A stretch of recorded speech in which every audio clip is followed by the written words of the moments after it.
الحمد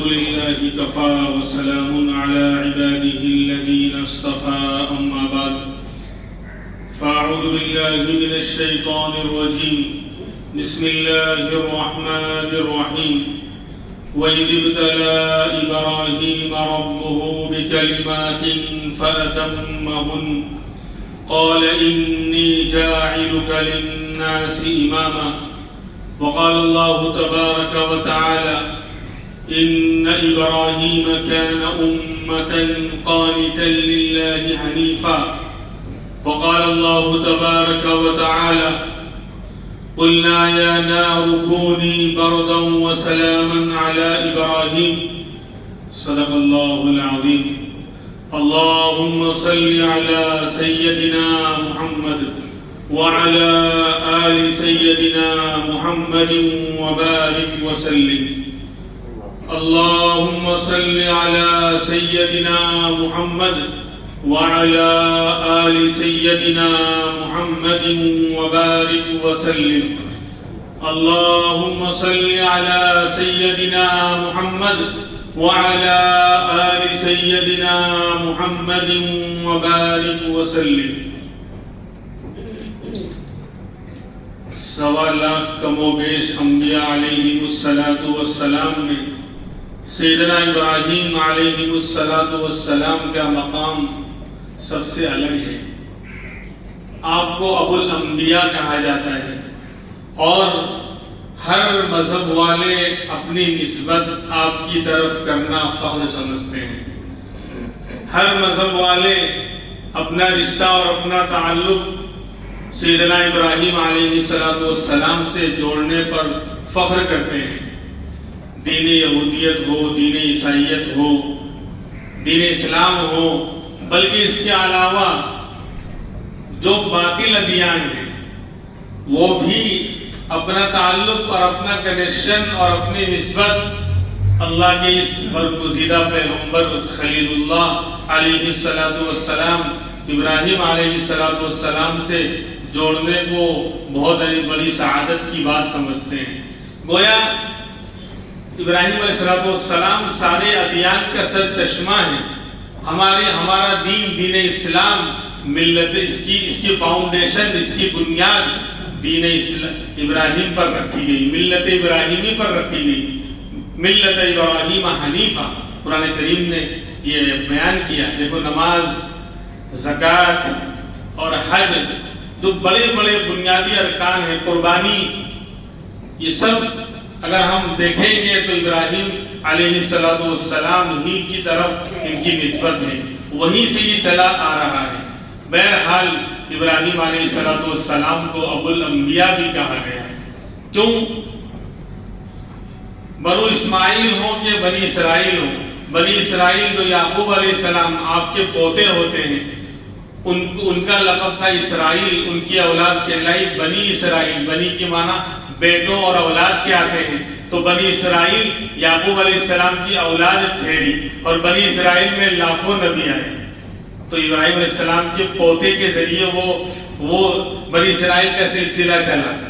اور بنو اسماعیل، حضرت اسماعیل علیہ السلام جو آپ کے بیٹے ہیں، ذبیح اللہ جن کو کہا جاتا ہے، ان کی اولاد میں امام الانبیاء محمد الرسول اللہ صلی اللہ علیہ وسلم کو پیدا کیا گیا.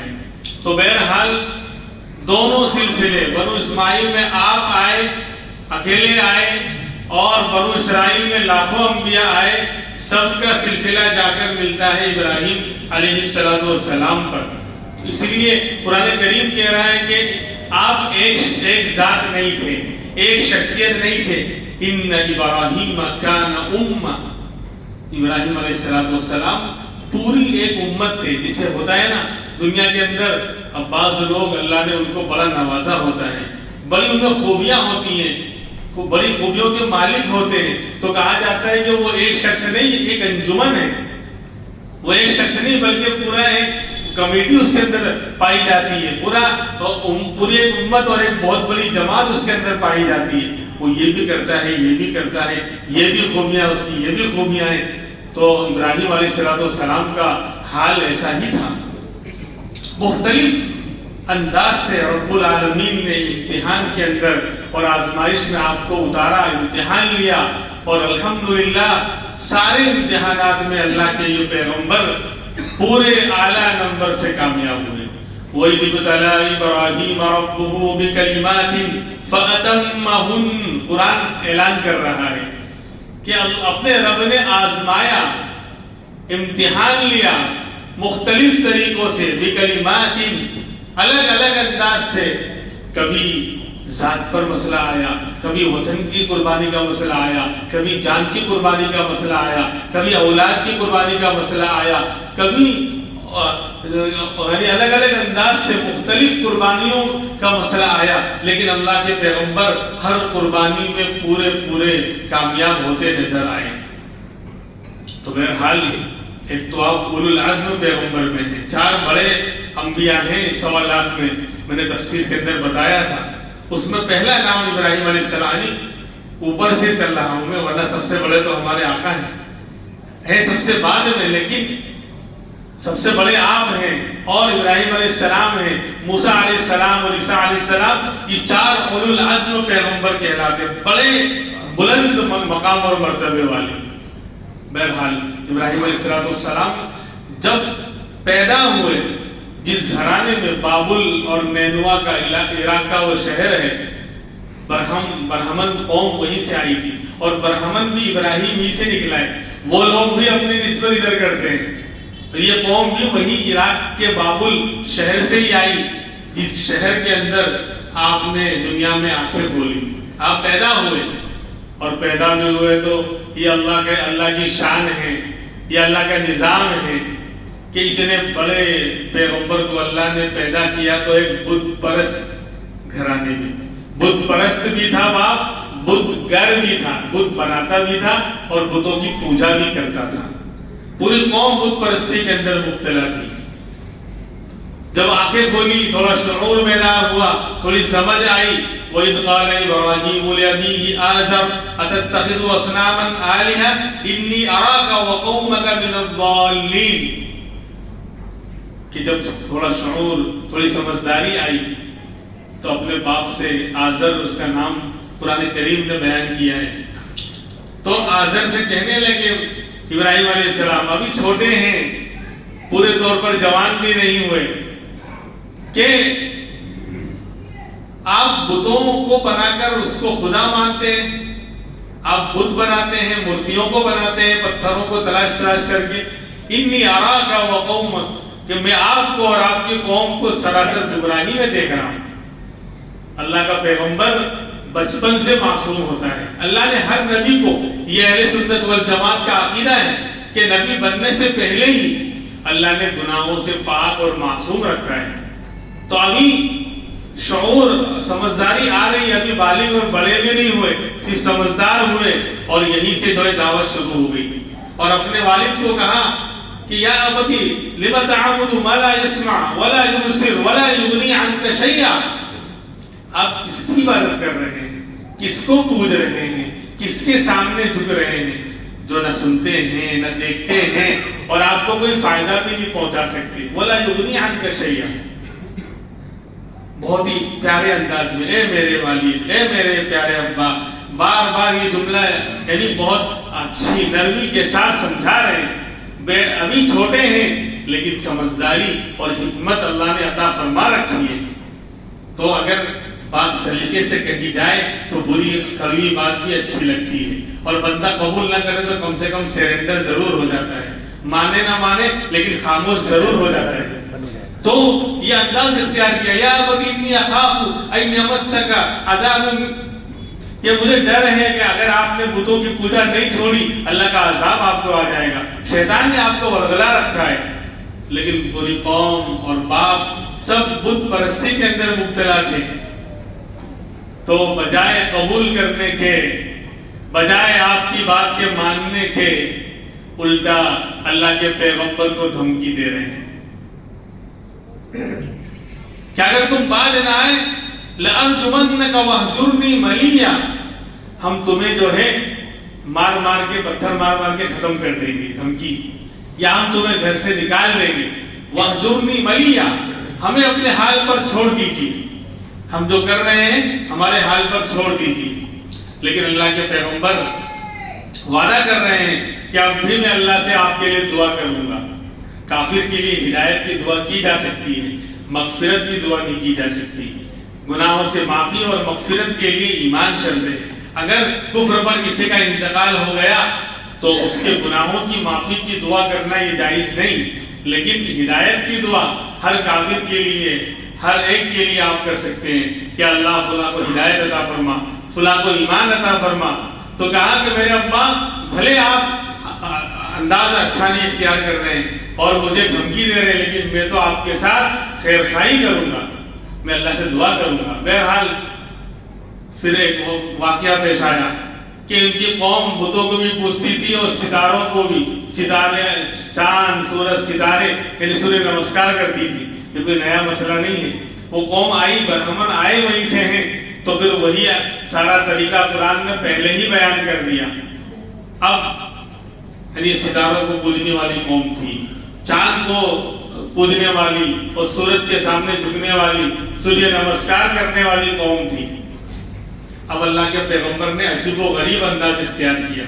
کبھی بات سمجھانا ہوتا ہے تو سامنے والے کی کچھ باتوں کو مان کر اچھا ایسا ہے، ہاں ہم بھی ایسے ہی کرتے ہیں، پھر ایک دم سے جو ہے گاڑی گھمانی پڑتی ہے اور انداز مکالمے اور ٹاک کا ایسا اختیار کرنا پڑتا ہے کہ وہ بہت زیادہ اثر انداز اور مؤثر ہوتا ہے۔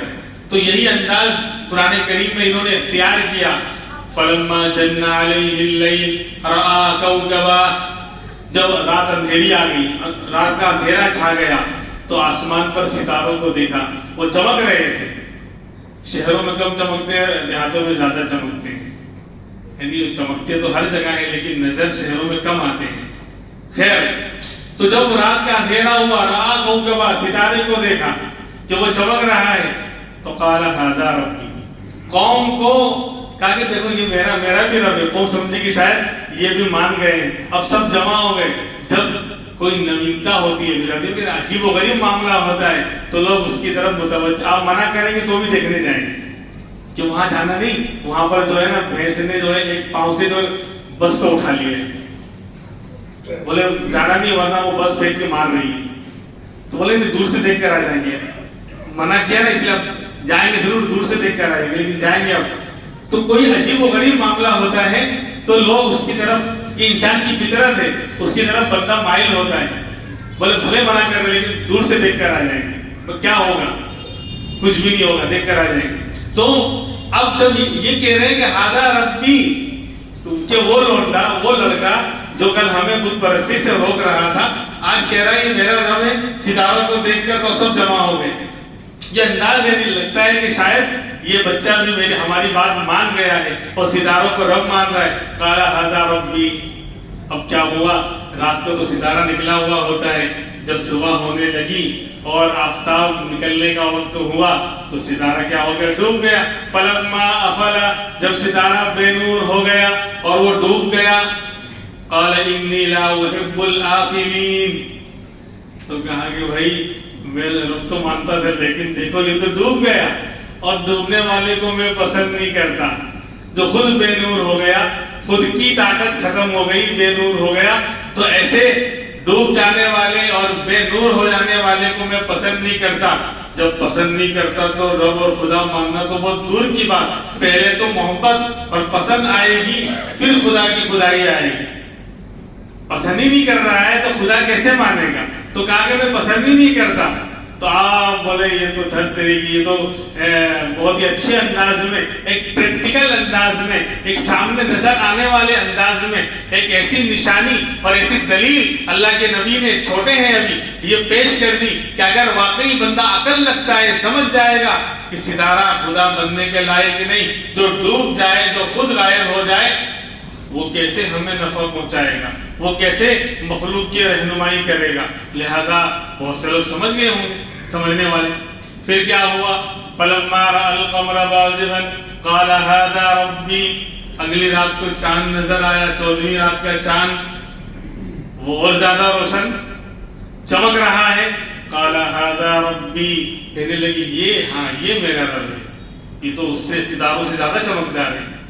فلما افل، جب وہ بھی ڈوب گیا، بے نور ہو گیا صبح کے وقت، قال لئن لم يهدني ربي لأكونن من القوم الضالين ظالمین. کہ اگر میرے رب نے، یہ تو میں بہت ٹینشن میں آ گیا ہوں، میں ڈپریشن میں آ گیا ہوں، مجھے سمجھ میں نہیں آ رہا، اب اس کو میں نے رب مانا، یہ بھی ڈوب گیا، یہ بھی بے نور ہو گیا. اگر میرے رب نے میری رہنمائی نہیں کی، یہ تو رب نہیں ہو سکتا. اگر واقعی جو میرا رب ہے، میرا اللہ ہے، اگر اس نے مجھے ہدایت نہیں دی اور میری رہنمائی نہیں کی تو میں تو گمراہ ہو جاؤں گا، میں تو بھٹک جاؤں گا. تو اب یہ ایسا وار ہے کہ جو سامنے پریکٹیکل کر کے سامنے نظر آ رہا ہے کہ تم جس کو خدا مان رہے ہو وہ تمہارے سامنے اس کی بے نوری اور اس کا ختم ہو جانا، غائب ہو جانا، اس کا بے بس ہو جانا تمہارے سامنے، لہذا تم بھٹکے ہوئے ہو. اسی لیے کہہ رہے اگر اللہ نے مجھے رہنمائی نہیں کی، ہدایت نہیں دی تو میں گمراہ ہو جاؤں گا. پھر کیا ہوا؟ پھر صبح تو ہو چکی تھی. پھر صبح میں دیکھا فلما رأى الشمس بازغة قال هذا ربي هذا اکبر. جب صبح ہوئی اور سورج نکل آیا، بالکل روشن ہو گیا دن، تو فرمایا یہ میرا رب ہے. کیوں؟ هذا اکبر، it is big، یہ تو بہت بڑا ہے، یہ تو اس نے تو پوری دنیا کو روشن کر دیا، یہ تو بہت بڑا ہے. فلما افلت قال یا قوم انی بریء مما تشرکون.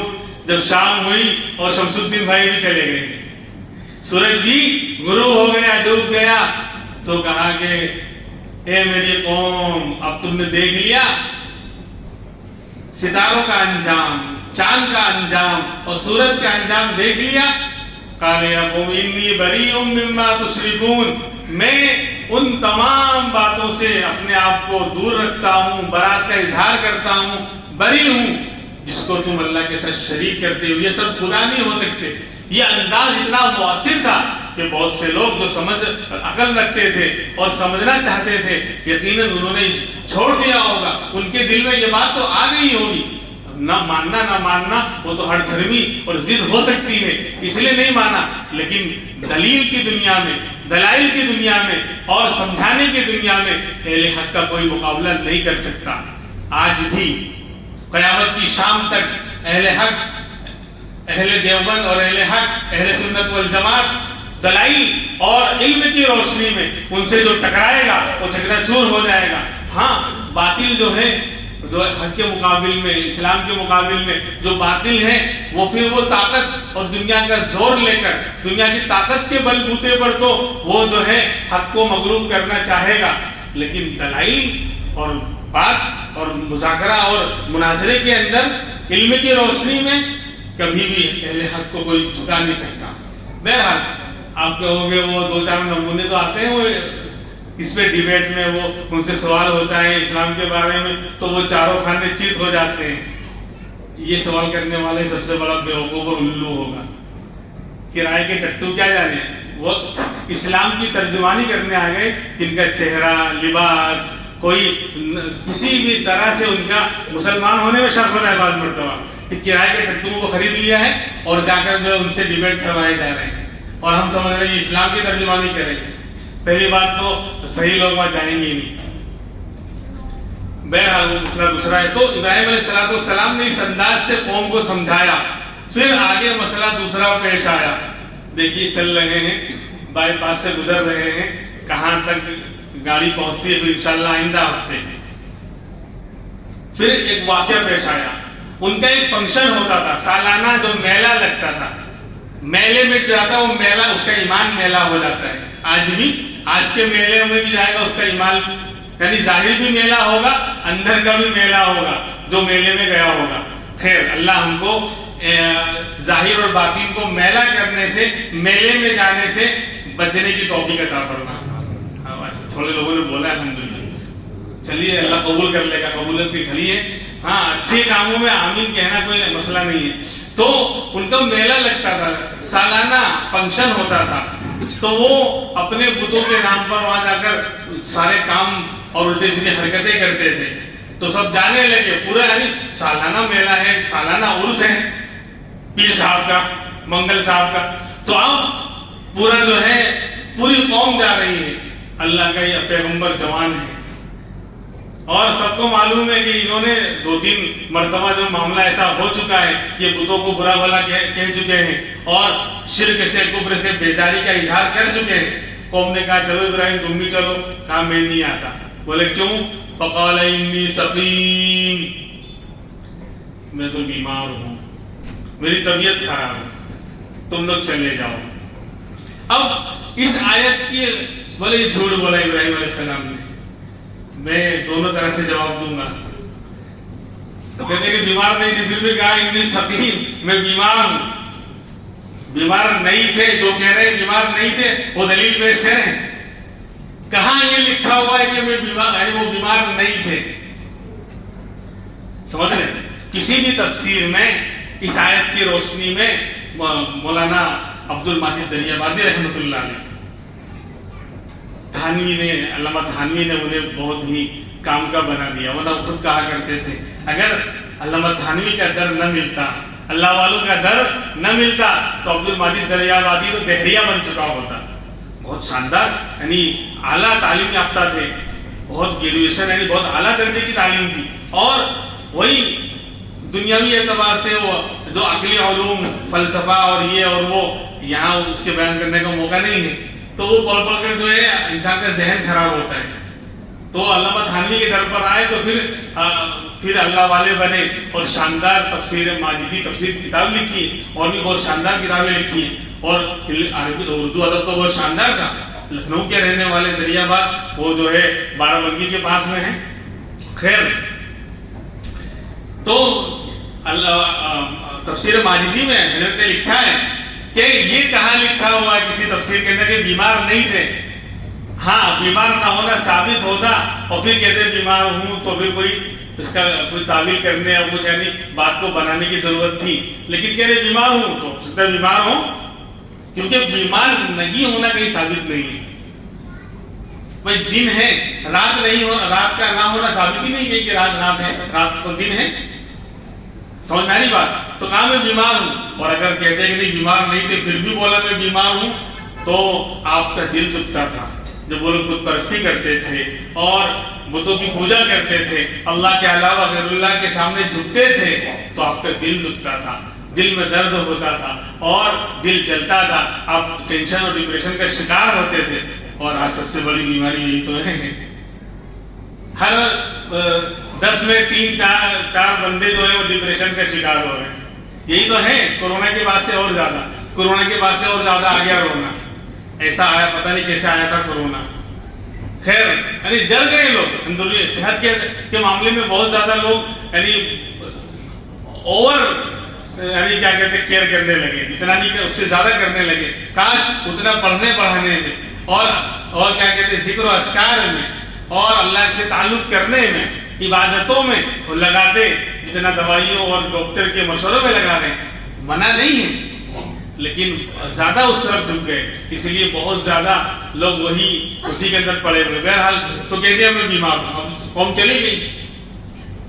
اب کام موسم اچھا ہے, بڑا شاندار موسم ہے, پوری بستی خالی ہے, تو بت خانے میں تشریف لے گئے, جہاں ان کے سارے بت رکھے ہوئے تھے, کالی ماتا اور جسے کچھ نہیں آتا اور فلاں اور فلاں اور فلاں اور فلاں سارے بت, اور اٹھایا کلہاڑا شاندار 20-20 کھیلنا شروع کر دیا.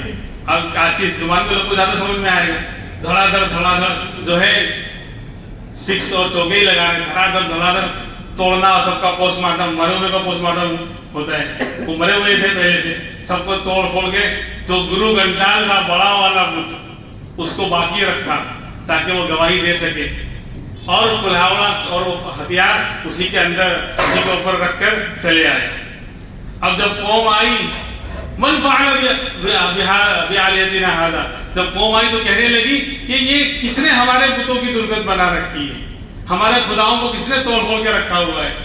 تو جو لوگ جانتے تھے قالوا سمعنا فتى يقال له ابراہیم، ہاں وہ جوان وہی ہوگا، وہ جو پہلے بھی ہمارے بتوں کو برا بھلا کہتا آیا ہے، وہ جوان وہ ابراہیم جس کا نام ہے، اسی کی کارستانی ہے یہ، اسی کی کارستانی ہے یہ۔ تو اب بلایا گیا انت فعلت هذا بآلهتنا یا ابراہیم، آپ کو بلایا گیا اور سب جمع تھے، ان کے بڑے بڑے جو ہے گرو اور بڑے بڑے جو ہے ان کے مذہبی رہنما، سب پوری قوم جمع ہے، کیونکہ پوری قوم کا مسئلہ تھا، چھوٹا موٹا حملہ نہیں ہوا ہے۔ تو پوچھا انت فعلت هذا بآلهتنا یا ابراہیم، کیا آپ نے ہمارے بتوں کے ساتھ یہ معاملہ کیا ہے؟ تو اللہ کے پیغمبر نے بڑے عجیب و غریب، یہاں پر بھی موقع ہاتھ آ گیا کہ دعوت اللہ کے بندے جو ہوتے ہیں، جن کے اندر امت کا درد ہوتا ہے، امت کی فکر ہوتی ہے، لوگوں کو اللہ کی طرف بلانا کہ یہ کیسے ان کا تعلق اللہ سے قائم ہو جائے، کیسے یہ اللہ پر، یہاں تو کفر کا شرک کا مسئلہ تھا، کیسے یہ اللہ کو اور حقیقی رب کو ماننے والے بن جائیں، تو بولے اس سے اچھا موقع نہیں ہوگا۔ اب بہت ہی شاندار انداز یہاں بھی اختیار کیا، پوری قوم جمع ہے، پوچھ رہے ہیں کہ آپ نے کیا ہے؟ قال بل فعله كبيرهم هذا فاسألوه إن كانوا ينطقون، کہ نہیں یہ نہیں کہا کہ میں نے نہیں کیا، بلکہ فعله كبيرهم، ان کے بڑے نے کیا ہے، ان کے بڑے نے، جو گرو گھنٹال جو زندہ ہے نا سامنے دکھ رہا ہے، آنکھیں پھاڑ پھاڑ کے دیکھ رہا ہے، بل فعله كبيرهم هذا، اس بڑے نے کیا ہے۔ بولے اگر میری بات پہ آپ کو شک ہے، اگر آپ کو یقین نہیں آ رہا، فاسألو، اس سے پوچھ لو، اس سے پوچھ لو، ان کانوا ینطقون، اگر یہ بولنا جانتے ہیں ان سے پوچھ لو۔ اب جب یہ بات کہی تو ان کے تو یعنی کاٹو تو خون نہیں، پیروں تلی سے زمین کھسک گئی، اب سب کے چہرے اور سر جھک گئے، اور جو لوگ ان کے بڑے تھے، مذہبی رہنما تھے اور سمجھدار تھے، وہ سمجھ تو گئے، ثم نکسوا رؤوسہم، یعنی یہ بات تو لونڈا صحیح کہہ رہا ہے کہ یہ خدا کیسے ہو سکتے ہیں، اگر یہ تو بولنا جانتے ہی نہیں، اگر یہ ان کے اندر بولنے کی طاقت ہوتی تو بولتے، لیکن انسلٹ ہو رہی ہے۔ ہاں آج بھی بہت سے لوگ حق کو حق سمجھ رہے ہیں اور اللہ کو رب سمجھ رہے ہیں، لیکن قبول کرنے میں یا تو اپنی چودراہٹ، اپنی سرداری، اپنا مقام کہ میری ویلو ڈاؤن ہو جائے گی، یا کسی کی قوم اس کے آڑے آ رہی ہے، کسی کا سماج اس کے آڑے آ رہا ہے، کسی کی مالداری اس کے آڑے آ رہی ہے، کسی کی جو ہے چودراہٹ اور عہدہ اور مقام اس کے آڑے آ رہا ہے، حق جاننے کے باوجود وہ قبول اسی لیے نہیں کر پا رہے۔ تو یہاں پر بھی بہت سے لوگ سمجھ تو گئے تھے، لیکن اب بات بنے کیسے، بالکل دکھتی رگ پر جو ہے اللہ کے پیغمبر نے ہاتھ رکھ دیا تھا، اور بت لاچار تھے، وہ کیسے بولیں گے؟ تو پھر کہنے لگے کہ تم جانتے ہو نہیں بول سکتے، پھر بھی ایسی بات کر رہے ہو۔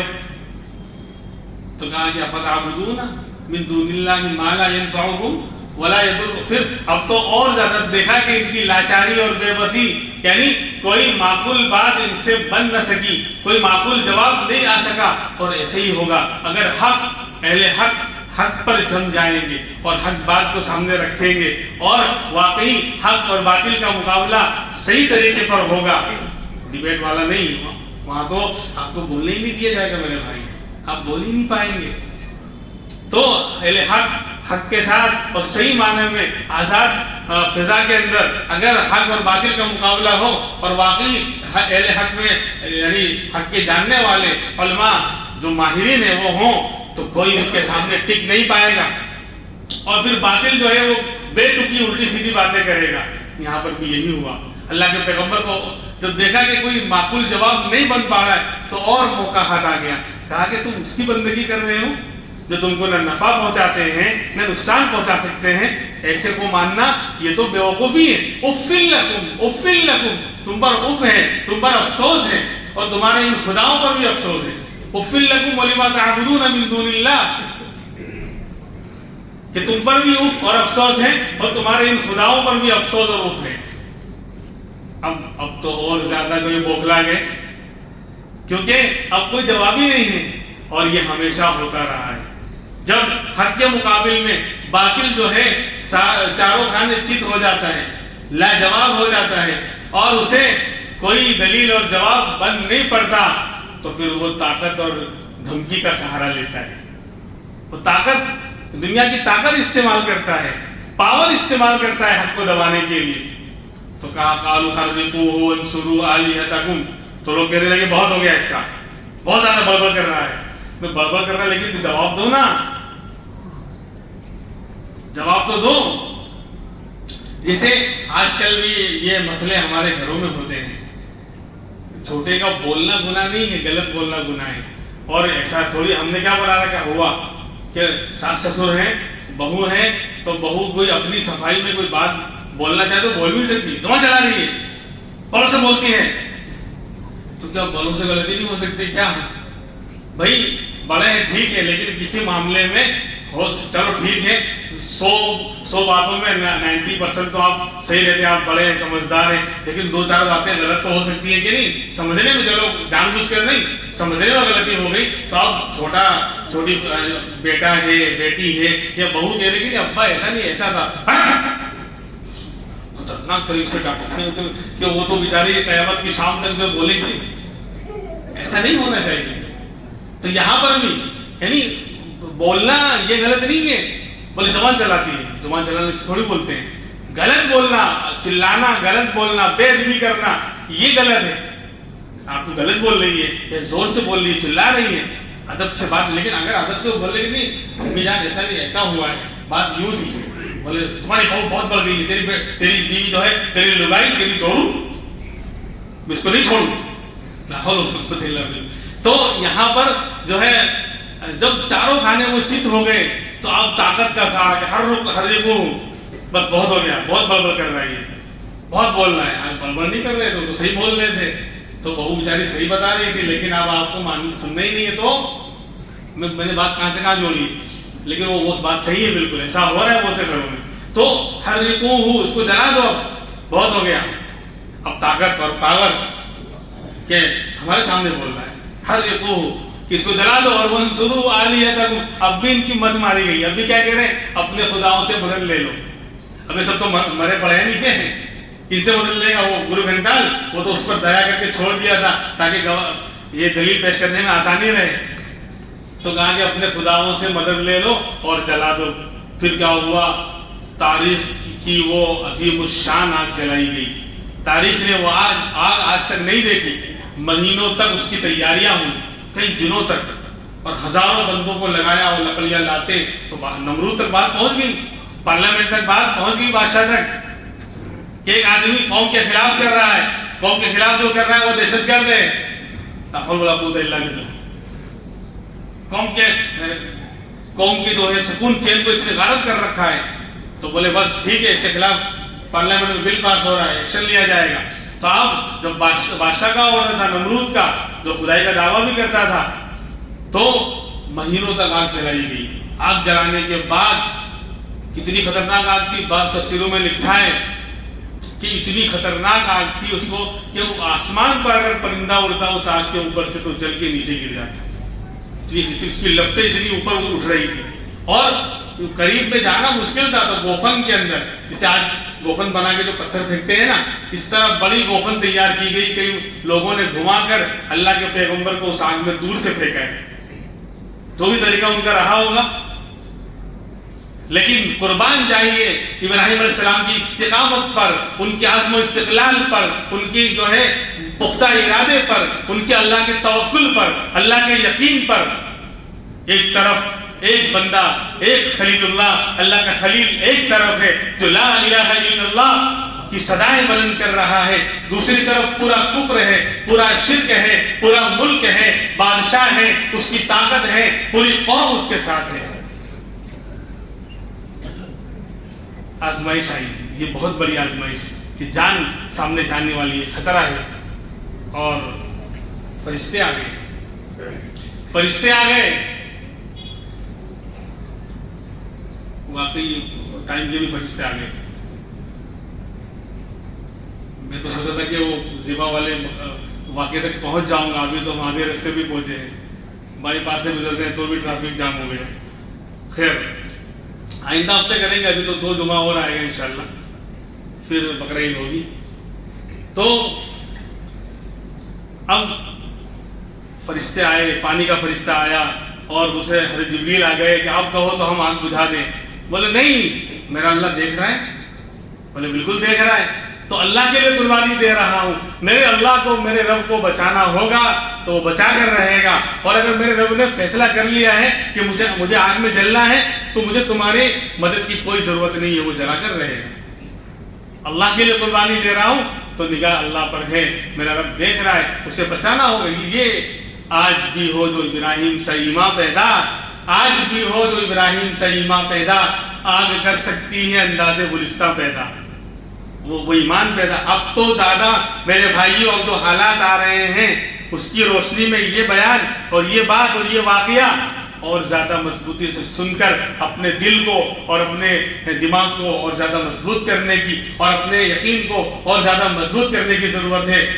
مال کام نہیں آئے گا، ہماری تعداد کام نہیں آئے گی، سن لیں، یہ یقین و تقوی کام میں آئے گا۔ یہ اللہ کی نافرمانیاں، یہ غیروں کے طریقے اختیار کرنا، یہ نمازوں کو چھوڑنا، یہ موبائل پر جو ہے الٹی سیدھی فلمیں دیکھنا، گندی چیزیں دیکھنا، صبح ہوتی ہے شام ہوتی ہے، زندگی بے حیائی میں تمام ہوتی ہے۔ سب بے حیا بنتے جا رہے ہیں، بڑا کیا چھوٹا، اس موبائل نے زندگی برباد کر کے رکھ دی ہے۔ جان، مال، وقت، ہر چیز برباد، کیریکٹر، اخلاق سب برباد ہو رہے ہیں، سب برباد ہو رہے ہیں۔ اور اللہ کی کھلم کھلا نافرمانیاں، اللہ کے فرائض کو کھلم کھلا پامال، جتنا حالات کم ہو رہے ہیں اتنا زیادہ ہم اللہ سے دور ہو رہے ہیں اور زیادہ اللہ کے قریب آنے کی۔ دیکھیے اللہ کا پیغمبر منع کر دیا تو اللہ کی مدد بھی کیسے آئی۔ بس یہ ختم کروں گا، معذرت آج 2-4 منٹ اوپر ہو گیا، ورنہ 35 پر ہمارا ٹارگیٹ ہوتا ہے، لیکن معذرت کے ساتھ کہ 1-2 ہفتے ہیں، پھر یہ باتیں بعد میں بیان نہیں کی جائیں گی کہ قربانی اور یہ جو ایام ہے، بس یہ 2-15 دن ہیں، 1 جمعہ اور آئے گا، تو پھر مسائل، بہت سارے مسائل بیان کرنے ہیں مجھے آئندہ۔ واقعات جو ہے آئندہ آدھا بیان واقعات کا رہے گا، آدھا پھر مسائل شروع ہو جائیں گے، بہت سے مسئلے ہیں ہمارے پاس۔ خیر، تو اللہ کی طاقت دیکھیے، اب بچانا تھا اللہ کو۔ ہمارے ذہنوں میں کیا کیا خیالات آ سکتے ہیں کہ اللہ بارش کر دے گا، اوپر سے آگ بجھا دے گا، یا اللہ جو ہے کسی حضرت جبریل کو بھیج دے گا، وہ جو ہے وہ لے کر آ جائیں گے ایمبولینس اور لائف بمبا اور فٹافٹ بجھا کر لے جائیں گے فٹافٹ، یا اللہ جو ہے اپنے نبی کو ہی اٹھوا لیں گے، یہاں سے غائب کروا دیں گے، وغیرہ وغیرہ۔ لیکن میرا رب اسباب کا محتاج نہیں ہے، اس نے عجیب و غریب انداز اختیار کیا، نہ فرشتوں کو بلایا، نہ کوئی اور مخلوق کو بلایا، نہ کوئی اور لشکر کو اتارا، نہ پانی کو برسایا۔ یعنی ہماری عقلوں میں مدد کے جو بھی راستے ہو سکتے تھے، جو بھی طریقے ہو سکتے تھے، ہم اس کو سوچیں، لیکن میرے رب نے سب سے ہٹ کر عجیب و غریب اپنی طاقت کا اظہار کیا۔ اس اللہ کو ہم بھول بیٹھے ہیں آج۔ ڈائریکٹ آرڈر دیا آگ کو۔ ذہن میں آ سکتا ہے کہ آگ کو کوئی بات کرے تو آگ سنے گی، اور پھر سننے کے بعد ہماری بات پہ عمل کرے گی۔ قُلْنَا يَا نَارُ كُونِي بَرْدًا وَسَلَامًا عَلَىٰ إِبْرَاہِيمَ۔ نہ فرشتوں کو بلایا، نہ پانی برسایا، نہ آگ کو اٹھوایا، نہ راستے میں روکا، نہ جو ہے آگ کو جو ہے وہاں سے ہٹایا کہ ہوا چلا لیتے، آگ کو اڑا کر لے جاتی۔ یعنی ہمارے ذہنوں میں مدد کے جو بھی طریقے ہو سکتے تھے، رب العالمین نے کہہ دیا میں تمہارے ذہنوں کے پیدا کردہ اسباب کا بھی محتاج نہیں ہوں، میرے پاس اسباب بہت سارے ہیں، تم سوچ بھی نہیں سکتے میرے بندے۔ میری طاقت ان اللہ علی کل شیء قدیر، میری قدرت اتنی عظیم الشان ہے کہ تمہارا خیال جہاں تک نہیں جائے گا اس کے بعد میری قدرت شروع ہوتی ہے، وہ دور۔ تو یہاں آگ کو حکم دے دیا ڈائریکٹ، اے آگ تو میرے خلیل پر سلامتی کے ساتھ ٹھنڈی ہو جا۔ آگ نے سنا اور عمل بھی کیا، صرف ٹھنڈی ہونے کو نہیں کہا، ورنہ اس کے اندر بھی آدمی کیا ہے ایک دم فریج بن جاوے، بلکہ سلامتی کے ساتھ ٹھنڈی ہو جا۔